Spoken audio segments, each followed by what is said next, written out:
Well, Steve Naylor, physiotherapist from NSW Swifts in 2018.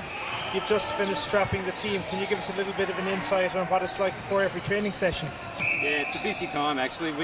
The girls probably take around about 45 minutes or so to strap and get ready. So out of the 10 contracted players, we strap about 8 of them, and then we've got a couple of the training partners as well to strap too. So all in all, yeah, probably around about 45 minutes I'd say to get them ready.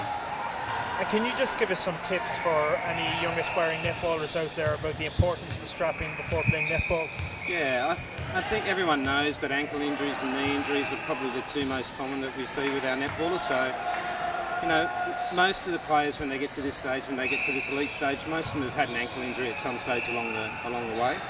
Having a good strapping program and being vigilant with a prophylactic form of strapping where you can prevent injuries from happening again, I think is really important. If you just think that you don't need to strap, you've recovered from your ankle injury and it should be okay now, I think that's probably not the right way to think about it. I think you need to be preventative about your strapping. So have a good strapping technique, just do the same thing each time.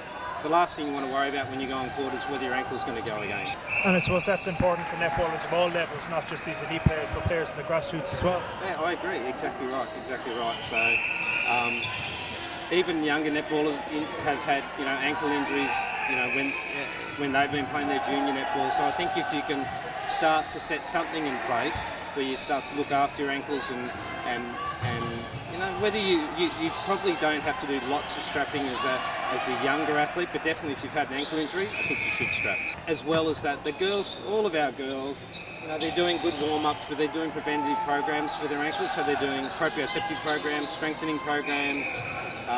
We don't just look at ankle stability, we look at hip, knee stability and the whole kinetic chain. So starting to understand how that works, starting to be strong through all those areas to prevent further injuries from happening is just as important as doing some preventative strapping as well.